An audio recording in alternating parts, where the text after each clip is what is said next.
우리가 오전 시간에도 조금 나눴던 것처럼 어쩔 수 없이 우리가 한국 교회와 신앙을 이야기할 때에 뭐 코로나 뭐 그 전에는 이제 뭐 80년대 지나고 90년대 지날 때는 구소련이 붕괴되던 시기들을 거치면서 이 교회의 역사와 방향성이 바뀌었다고 치면 IMF가 터지면서 또 뭐 2002년 월드컵이 생기면서 IMF를 통해서 또 이 성도들의 삶이 휘청휘청했죠. 그리고 뭐 최근에 와서는 코로나를 겪으면서 이 교회의 어떤 패러다임이라든지 또 가치라든지 또 방향이라든지 이런 것들이 다 바뀌었죠. 우리가 원하든 원하지 않던 시대는 그렇게 우리를 변화의 자리 가운데로 몰고 가고 있다라는 것이죠. 코로나19가 극심할 당시에 세상 사람들의 손가락질을 받는 수모를 어찌됐던 한국교회는 맡게 됩니다.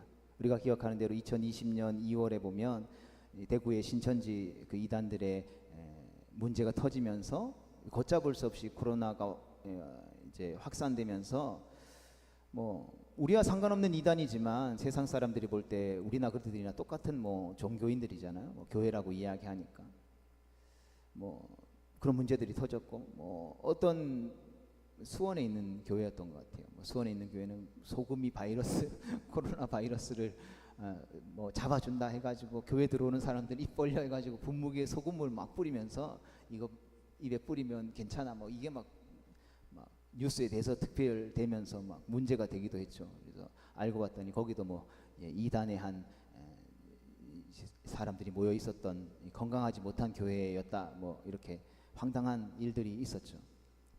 이 일로 교회 다니는 사람은 뭐 상식이 없다라는 비난을 받기도 했죠.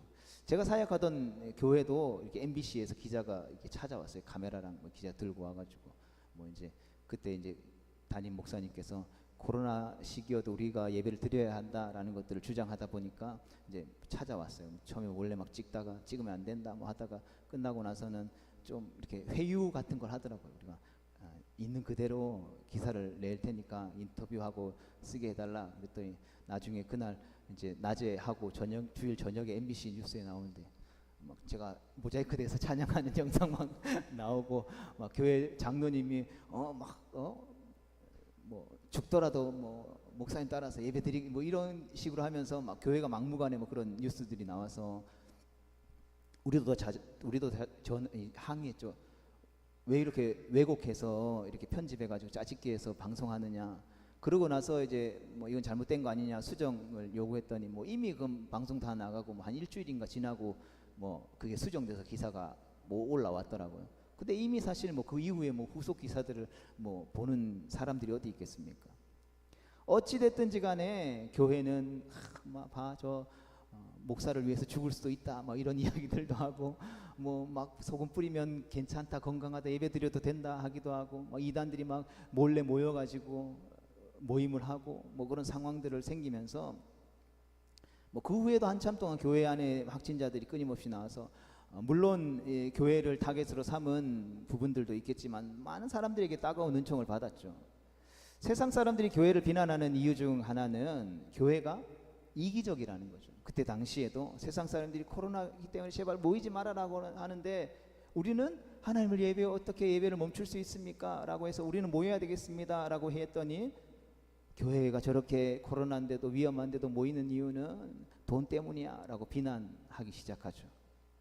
사람들이 안 모이면 헌금도 안 모이니까 돈이 부족하면 목사들이 가난해지니까 부자가 되기 위해서 막 목사들이 저렇게 교회에 나와야 된다라고 이야기한다라고 폄하했습니다. 그래서 당시 교회에 관한 인터넷 뭐 뉴스 기사들 댓글들을 보면은 뭐 교회가 돈에 환장했다. 역시 뭐 목사가 아니고 목사다. 뭐 이런 이야기야. 세상 사람들뿐만 아니라 믿는 사람들조차도 그렇게 비난하게 되죠. 물론 세상 사람들의 주장은 잘못되었다라고 생각합니다. 아니 어쩌면 정말 돈 때문에 모이는 교회는 없다라고 믿고 싶습니다. 우리가 교회에 모여서 예배하는 것은 사람의 목적이 아니라 하나님을 영화롭게 하는 것이고 하나님을 영원토록 즐거워하는 것이기 때문이죠. 우리가 예배를 통해서 하나님 앞에 영광을 돌리고 우리를 사랑하셔서 당신의 모든 것을 아낌없이 내어주신 하나님을 즐거워하는 것이죠. 그래서 예배는 하나님을 믿는 성도에게서 가장 큰 영광이고 특권이고 의무인 것이죠. 그러하기에 초대교회의 성령의 강림의 역사로부터 시작되어진 교회 역사 속에서 오늘날에 이르기까지 교회는 어떠한 상황과 환경과 핍박 속에서도 예배하는 것을 멈추지 않았죠. 그 예배의 모습과 모양과 장소를 바꾸어 가서라도 끊임없이 하나님을 만나고 예배하고 그분 안에서 기뻐하고 즐거워하고 그 상황을 뛰어넘는 하나님 나라의 시민으로서의 삶을 살아왔다라는 것이죠. 하지만 세상 사람들에게 우리는 이러한 가치를 가지고 있으니까 이것을 이해해 달라고 바라는 것은 무리겠죠. 세상 사람들은 단지 겉으로 드러나고 사람들이 이야기하는 그 모습만을 보고 우리를 판단할 뿐이기 때문인 것이죠. 물론 그렇다고 해서 세상 사람들이 교회를 비난하는 이유가 교회를 몰라서 그런 것이라는 뜻은 아닐 것이죠. 우리는 분명히 세상 사람들에게 있어서 그들의 말에 귀를 기울일 필요가 있습니다. 그들은 하나님께서 창조하신 이 세상에서 우리와 함께 살아가는 이웃이며 또 우리가 복음을 전해서 함께 예배해야 할 사람들이기 때문이라는 것이죠. 그들의 말을 무시하고 우리끼리만 잘 살아보겠다고 생각하는 것은 결코 하나님께서 원하시는 참 교회의 모습은 아닐 것입니다. 우리는 교회가 단지 돈만 밝히는 이기적인 집단이라는 세상 사람들의 비판에 귀를 기울일 필요가 있다는 것이죠. 이것이 아무런 근거 없는 일방적인 비난이 아니라 세상 사람들의 눈에 비친 보여지는 교회의 모습이기 때문이라는 것이죠. 이웃과 사회를 돌아보지 않고 오직 자기의 성장에만 몰두하는 교회를 바라보는 세상 사람들의 냉정한 시각일 수도 있다는 것이죠. 성도 여러분, 교회에 다닌다라고 말하는 우리는 어떤 교회가 좋은 교회라고 생각하십니까? 많은 성도들이 모이는 교회를 좋은 교회라고 생각하십니까? 예배당을 막 멋있게 쫙 화려하게 짓고 내부 시설을 탁 좋게 하는 교회를 좋은 교회라고 생각합니까? 누가 와도 딴 데 정신 팔 그것도 없이 막 좋은 프로그램들이 착착착착착 연결되어져 있는 그런 교회를 좋은 교회라고 생각하십니까?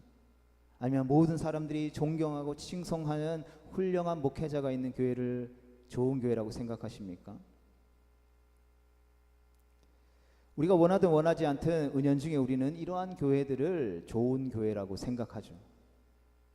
그런데 반대로 세상 사람들은 어떻게 생각할까요?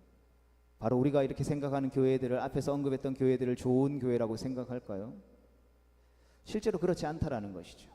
세상 사람들이 볼 때 교회가 커지고 많아지고 풍족해지기 위해서 노력하는 것은 회사나 기업이 그렇게 하는 것과 다를 바가 없는 거죠. 엄밀히 따지면. 오늘날 세상 사람들이 교회가 돈독이 올랐다고 비난하는 데에는 돈 벌기 위해서 수단과 방법을 가리지 않는 어떤 기업들이나 사업체와 별 차이가 없어 보이기 때문이라는 것이죠. 물론 사람들이 알게 모르게 선한 영향력들을 끼치기도 하지만 그것은 우리의 영역이고 믿음의 영역이고 하나님과의 관계지 세상 사람들이 보기에는 보이지 않잖아요. 그들이 영적인 눈이 열려서 막 보이지 않는 곳에서 막 수고하며 애쓰고 땀 흘리는 교회의 모습들을 바라보나요? 그렇지 않다라는 것이죠. 결국 세상 사람들이 보는 교회는 겉으로 드러나는 모습들 아니면 뉴스나 미디어를 통해서 소개되는 모습들밖에 볼 수 없다라는 것이죠. 그렇다면 세상 사람들이 보기에 좋은 교회는 어떠한 교회일까요? 예수님께서 여기에 대한 해답을 분명히 주셨습니다. 요한복음 13장 35절 말씀이죠. 같이 읽어보겠습니다. 시작.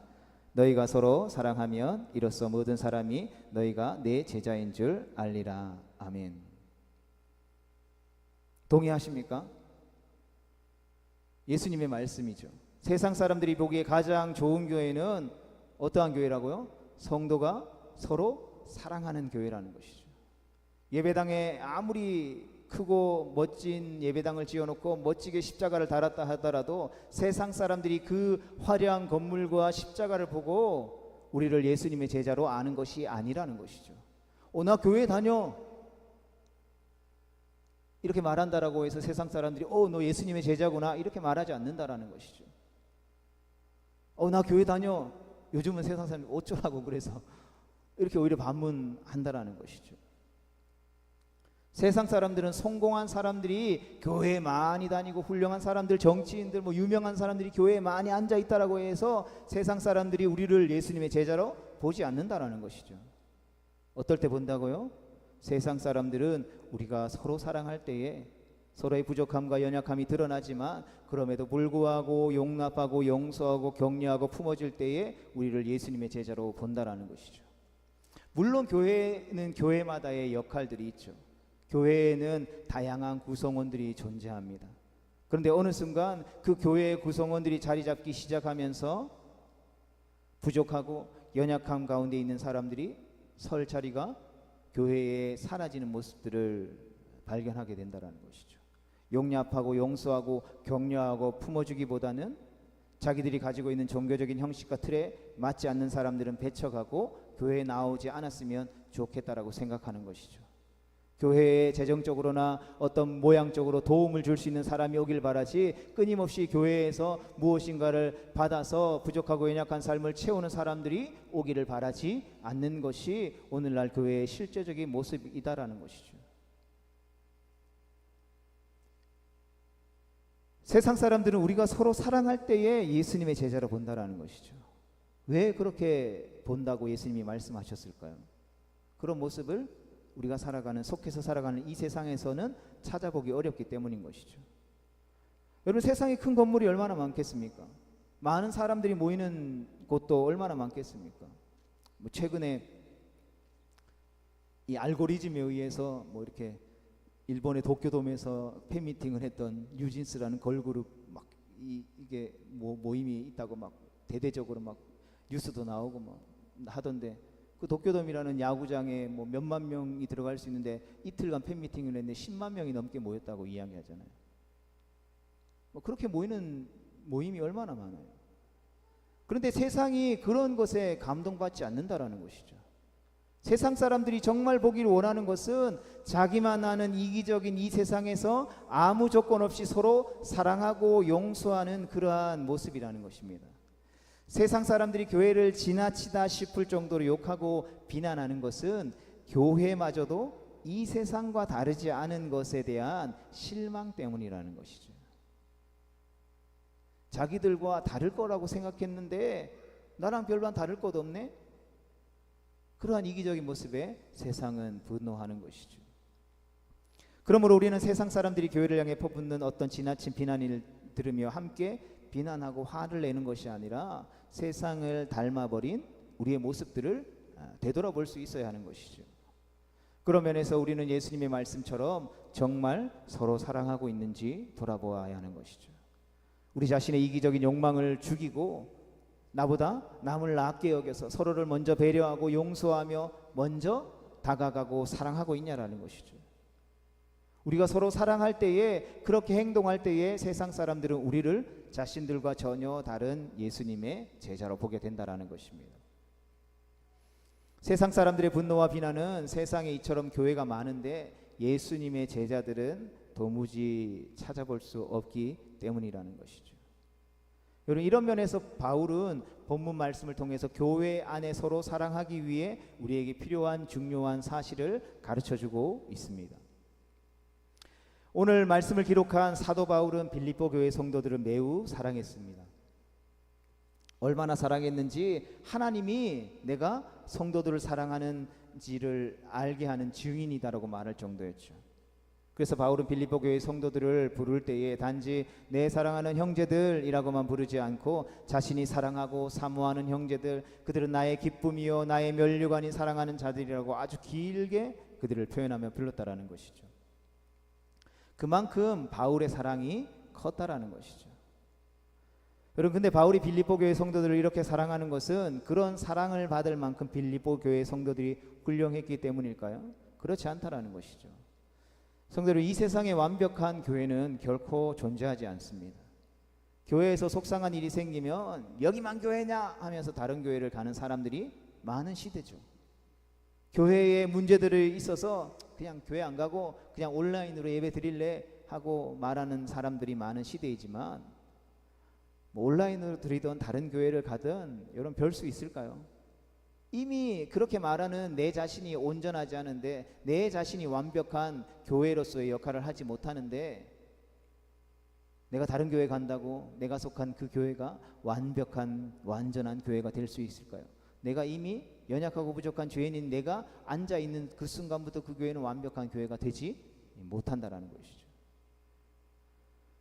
예수님은 의인을 부르러 오신 것이 아니라 죄인을 부르러 오셨다라는 것이죠. 그래서 교회는 의인들이 모여 예배 드리는 곳이 아니라 죄인들이 모인 곳이라는 것이죠.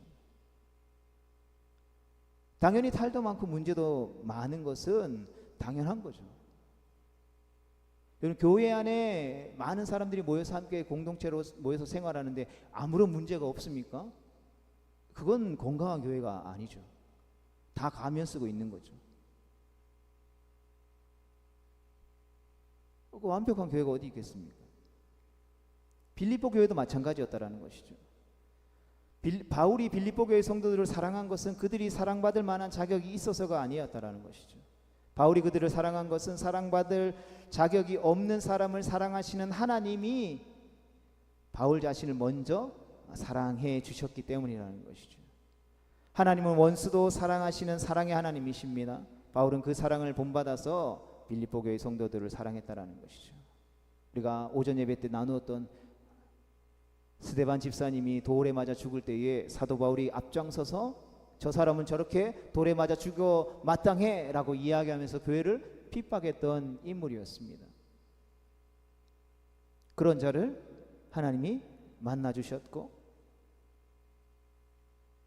구원해 주셨고 이방의 사도로 불러주셨다라는 것이죠. 사도 바울에게는 그 하나님의 측량할 수 없는 사랑이 있었습니다.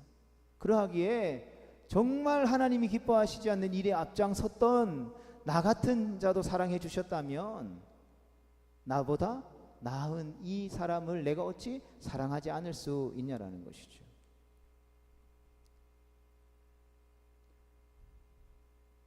우리는 어떻게 모든 성도들을 사랑할 수 있겠습니까?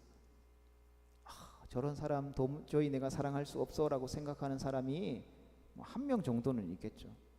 지금은 없을 수도 있겠지만 조금만 인원이 늘어나면 그런 사람이 있지 않을까요? 다 우리가 완벽하게 내 마음에 합한 사람이야. 얘는 이래서 마음 들고 뭐 한 가족도 마음에 안 든데 서로 다르게 살아가는 사람들이 다 마음에 완벽하게 맞을 수는 없겠죠. 아무리 같은 교회에서 신앙생활을 한다 해도 도무지 사랑할 수 없는 사람이 있을 수밖에 없습니다. 그럼에도 불구하고 우리 주님은 우리를 향해서 그 사람조차도 사랑해야 한다라고 말씀하시죠. 왜냐하면 하나님께서 조건 없이 우리를 먼저 사랑해 주셨기 때문이죠. 우리가 그 사랑을 받았기 때문이라는 것입니다. 여러분, 하나님의 입장에서 보면 우리는 도무지 사랑할 수 없는 존재이지 않을까요? 하나님께서 어떻게 우리처럼 악하고 더러운 인생을 사랑할 수 있겠습니까? 하지만 하나님은 그런 우리를 조건 없이 무조건적으로 사랑해 주셨다라는 것이죠. 그리고 하나님께서 단지 우리에게 말로만 사랑한다라고 말씀하신 것이 아니라 독생자 예수 그리스도를 아낌없이 우리 가운데 보내주셔서 십자가에 못 박으심으로 말미암아 그 사랑을 확증해 주셨다라는 것이죠. 내가 너 사랑해 라고 말로만 한 것이 아니라 진짜 그 사랑이 무엇인지 보여주셨다라는 것입니다. 만약 우리가 하나님의 그러한 무조건적인 사랑을 받았고 받음으로 말미암아 하나님의 자녀가 되었고 하나님 보좌 우편에서 하나님과 함께 왕노릇하는 거룩한 성도로 부름받았음에도 불구하고 다른 누군가를 사랑하지 못하겠다라고 고백한다면 그것은 하나님께서 우리를 사랑하신 그 사랑을 모욕하는 것이 될 뿐이라는 것이죠. 그러하기에 우리의 사랑과 용서의 근원적인 힘은 바로 우리에게 먼저 베풀어 주신 하나님의 사랑과 용서에 기인한다라고 할 수 있는 것입니다. 우리가 사랑하고 용서하는 것이 생각보다 어려운 일이 아닌 것은 우리가 해야 할 사랑과 용서보다 훨씬 더 큰 사랑과 용서를 하나님으로부터 이미 받았기 때문이라는 것이죠. 그래서 모든 신앙생활과 믿음생활의 시작은 하나님으로부터 받는 것에서부터 시작되어져야 하는 것이죠. 무엇인가 어떤 행동적인 사역적인 일들을 우리가 먼저 갈망해야 되는 것이 아니라 하나님의 그 사랑을 갈망할 때에 우리는 비로소 그 사랑으로 충만해지고 채워질 수 있는 것이고, 그 사랑이 우리 안에 가득 채워질 때에 우리가 원하지 않더라도 우리는 자연스럽게 그 사랑으로 우리를 부르신 삶의 자리 가운데서 행할 수 있게 된다라는 것입니다. 하나님은 당신이 우리를 사랑하시고 용서하신 것처럼 우리에게 서로 사랑하고 용서하라고 말씀하십니다. 우리는 이 말씀에 순종해야 하는 줄로 믿습니다. 그럴 때 교회는 참으로 사랑과 용서의 공동체가 될 수 있는 것이죠. 하지만 이렇게 말하는 것은 쉽지만 순종하는 것은 언제나 어려운 법이죠. 이러한 사실은 본문에서도 확인할 수 있습니다. 2절 말씀 같이 읽어볼까요? 시작. 내가 요디아를 권하고 순두개를 권하노니 주 안에서 같은 마음을 품으라. 아멘. 바울은 빌립보 교회 안에 여성 지도자들인 요디아와 순두개에게 같은 마음을 품으라고 권면합니다. 같은 마음을 품으라는 말에서 알 수 있듯이 두 사람 간에 마음이 나누어지는 다툼이 있었다라는 것이죠. 쉽게 말해 싸웠다라는 것입니다. 그런데 싸운 두 사람이 교회에 들어온 지 얼마 안 된 새신자였을까요? 하나님의 사랑과 용서를 잘 알지 못하는 성숙한 성도였을까요? 전혀 그렇지 않죠. 3절 말씀 같이 보겠습니다. 시작. 또 참으로 나와 멍에를 같이 한 내게 구하노니 복음에 나와 함께 힘쓰던 저 여인들을 돕고 또한 글레멘드와 그 외에 나의 동역자들을 도우라. 그 이름들이 생명책에 있느니라. 아멘. 여기에 나오는 나와 멍에를 같이 한 너는 어떤 사람인지 알 수 없습니다. 당연히 빌립보 교회 성도인 것은 맞지만 구체적으로 누구인지는 밝히고 있지 않죠. 아마 이 바울의 편지를 받아서 성도들에게 읽어주는 빌립보 교회의 지도자 중에 한 사람이었을 것입니다. 그런데 그 사람에게 바울은 복음을 위해 자신과 함께 힘쓰던 그 여인들을 도와달라고 부탁합니다. 여기서 저 여인들은 유오디아와 순두개를 가리키죠. 그러니까 서로 싸우고 있는 유오디아와 순두개는 어떤 사람들이었다라고요? 바울과 함께 복음을 위해 힘썼던 여인들이라는 것이죠. 그러니까 복음을 위해 힘썼다라는 것은 더 정확히 말하면 복음을 위해, 하나님의 나라를 위해, 주님의 몸된 교회를 위해 싸웠다라는 것입니다. 요디아 순두개는 바울과 함께 하나님의 나라의 영적 전쟁을 했던 전우였다라는 것이죠. 여러분, 이 정도라면, 여러분 사도 바울과 함께 좀 다닐 정도면 뭐 그냥 팅가팅가 그냥 놀러 다니면서 교회에 들락날락한 사람 아니었다라는 것이죠. 요디아와 순두개의 신앙이 부족하거나 성숙하지 못한 성도라서 서로 싸운 것이 아니라는 것이죠. 사실 요디아와 순두개는 성숙한 믿음을 가진 빌립보 교회 여성 지도자들이었습니다. 바울이 처음에 빌립보 교회 지방에 도착해서 교회를 개척하기 위해서 복음을 전할 때에 그 시작은 자색 옷감 장사 루디아의 집에서부터 시작됩니다. 한마디로 말해서 좀 푼돈깨나 만지는 옷 장사하는 여인을 만나서 복음을 전했는데 이 사람이 예수님을 영접하게 되죠.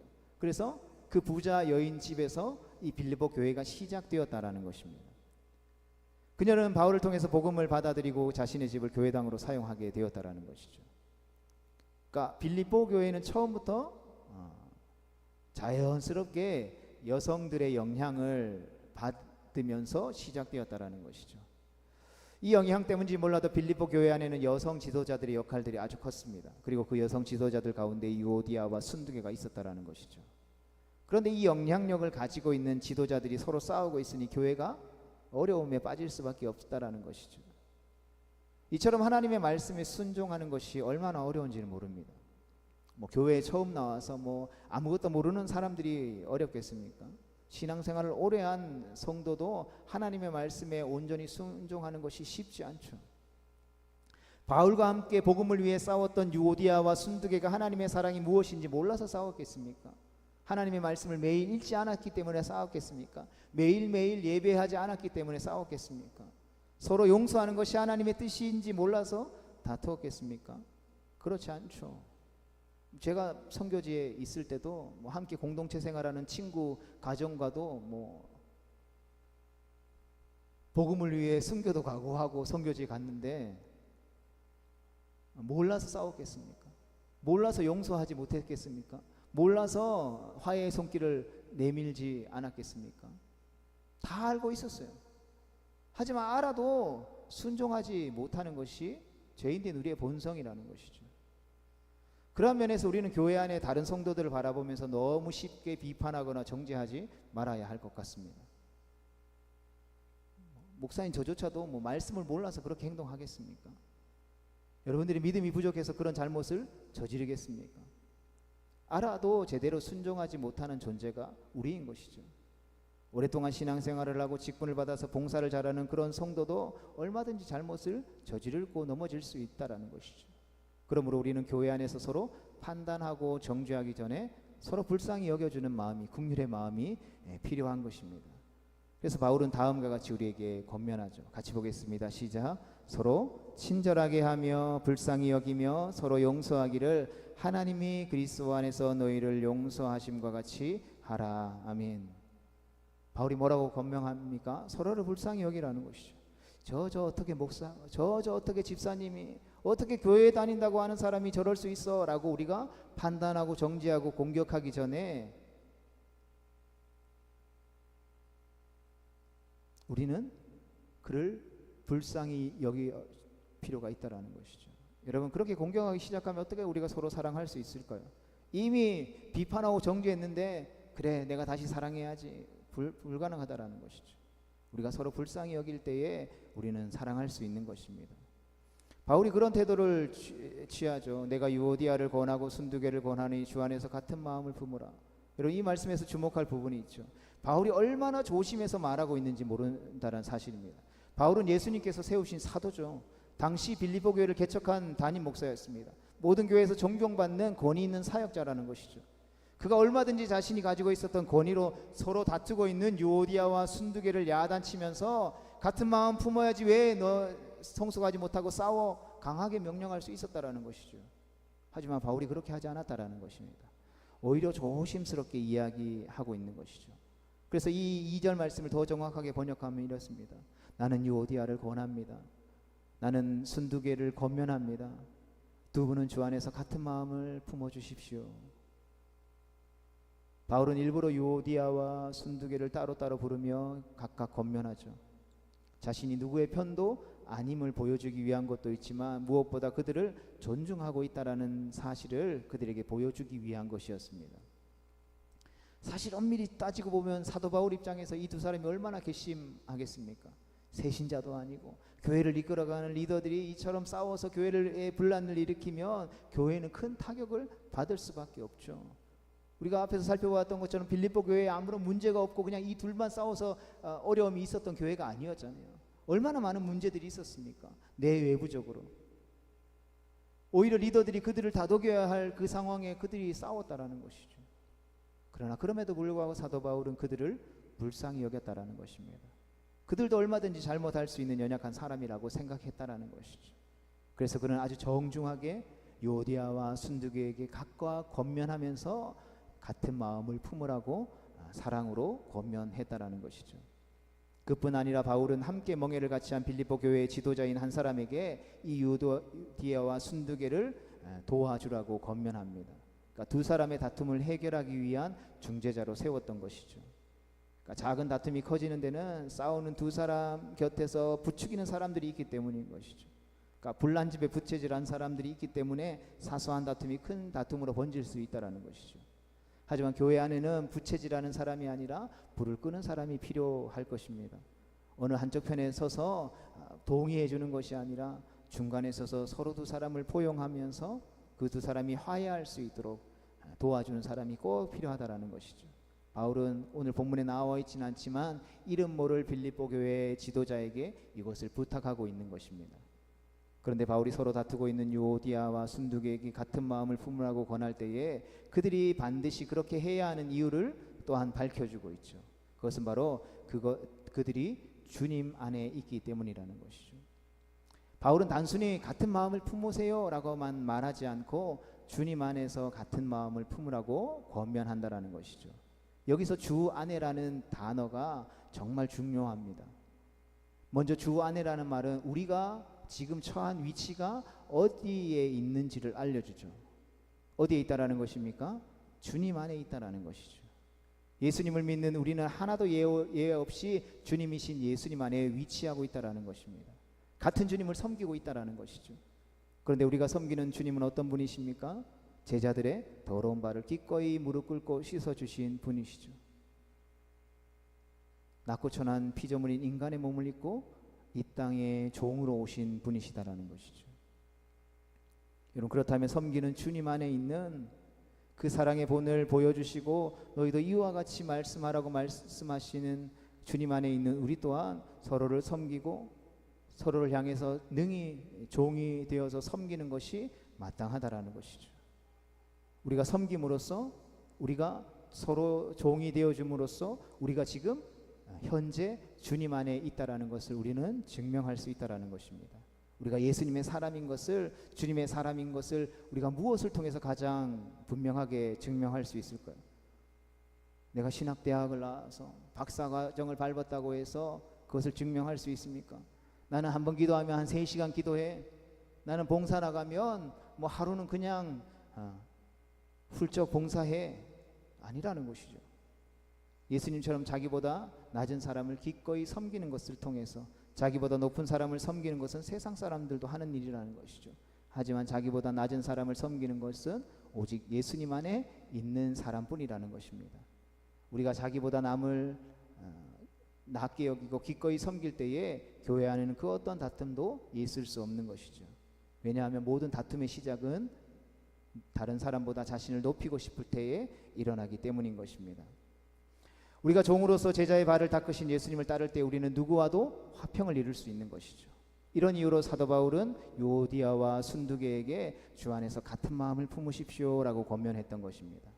한편 주 안에라는 말은 또 우리의 힘이 어디에서 오는지를 알려줍니다. 여기에서 주는 특별히 죽음에서 부활하시고 하늘에 오르셔서 하나님 우편에 앉아 계심으로 말미암아 하나님으로부터 모든 권세를 받으신 예수님을 가리키는 단어입니다. 빌립보서 2장 10절에서 11절 말씀을 같이 보겠습니다. 시작. 하늘에 있는 자들과 땅에 있는 자들과 땅 아래에 있는 자들로 모든 무릎을 예수의 이름에 꿇게 하시고 모든 입으로 예수 그리스도를 주라 시인하여 하나님 아버지께 영광을 돌리게 하셨느니라. 아멘. 우리가 주 안에 있다라는 것은 모든 권세를 가지신 전능하신 예수님의 능력 안에 있다라는 것이죠. 예수님은 우리에게 명령하실 뿐만 아니라 그 명령에 순종할 수 있는 능력도 주시는 분이시다라는 것입니다. 성도 여러분, 여기에 우리의 소망이 있는 것이죠.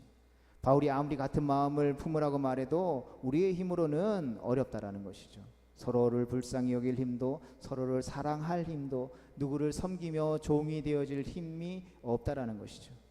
하지만 우리의 힘으로 그것을 하라고 사도 바울이 권면하지 않는다라는 것이죠. 우리가 주님 안에 있다라고 말함으로 우리의 가진 어떠함을 주장하지 말고 주님이 우리 가운데 주신 힘과 지혜와 능력으로 그렇게 하라라고 권면하고 있다라는 것이죠. 왜냐하면 우리가 주 안에 있어서 그 모든 권세를 가지신 예수님께서 우리에게 힘을 주시기 때문에 우리는 비록 부족하고 연약하지만 모든 사람들을 사랑하고 용서하고 섬길 수 있게 되어지는 것입니다. 예수님께서 우리에게 그런 힘을 주시기 때문인 것이죠. 그리고 예수님께서는 하나님의 말씀에 순종할 수 있는 능력을 주시기 때문입니다. 그러므로 우리는 주님의 이름으로 구해야 하는 것이죠. 사랑할 힘을 주시도록, 섬길 수 있는 마음을 주시도록, 불쌍히 여길 수 있는 마음을 주시도록 기도해야 하는 것입니다. 그럴 때에 모든 권세를 가지신 우리 주 예수 그리스도께서 이 모든 것을 우리에게 풍성히 부어 주실 것입니다. 바라기는 우리가 다시 한 번 더 우리에게 주님께서 주시는 은혜와 능력이 충만하게 임할 수 있기를 축원합니다. 그래서 무엇보다 서로를 불쌍히 여기고 사랑할 수 있는 믿음의 공동체로 온전히 설 수 있기를 축복합니다. 그리고 그러한 모습들을 통해서, 우리가 서로 사랑하는 모습들을 통해서 세상 사람들이 우리를 예수님의 제자로 보게 되어져서 이 악하고 음란한 세대 가운데, 때로는 교회를 향한 부정적인 시선이 가득한 이 시대 가운데에 너를 보니 진짜 너는 예수님의 제자구나, 너를 통해 내가 하나님의 영광을 보는구나 라는 그러한 세상의 고백과 간증들이 터져 나오는 복된 한 주간의 삶이 되어질 수 있도록 우리 산동교회가 되어질 수 있기를 주님의 이름으로 축복합니다.